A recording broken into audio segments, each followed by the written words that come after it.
Ahoj, já se jmenuji Berta Ludvina Volstnolmová. No, já se jmenuji Berta, no. A, no, lidi říkají, že se prý nudím, ale já se nenudím a mám proto důkaz. Hele, já vám to hned ukážu, že se nenudím.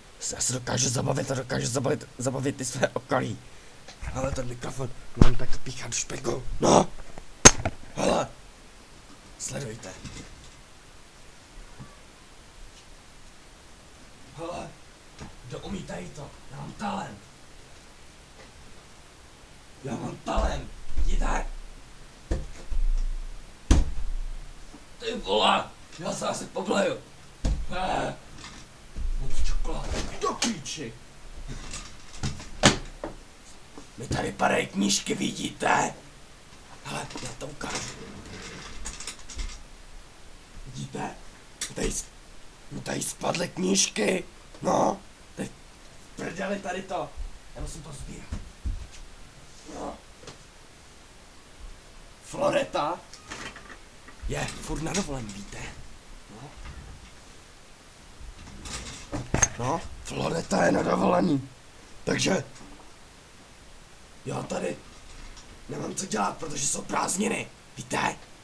No, tady nemám co dělat, tak se tady nudím. Ale mám talent na točení se na židli a vidíte? Zase jsem nabrala ty své kila.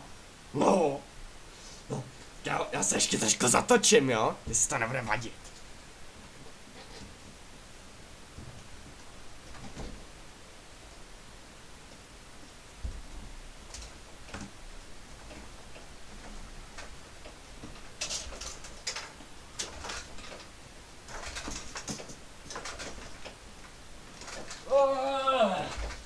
Vidíte? Jaký mám balans? Na rozdíl od té poličky. Hele, píčo. A tak se vyklá. No. Vyklá se jak kráva ta polička. No. No. Takže já se asi rozloučím.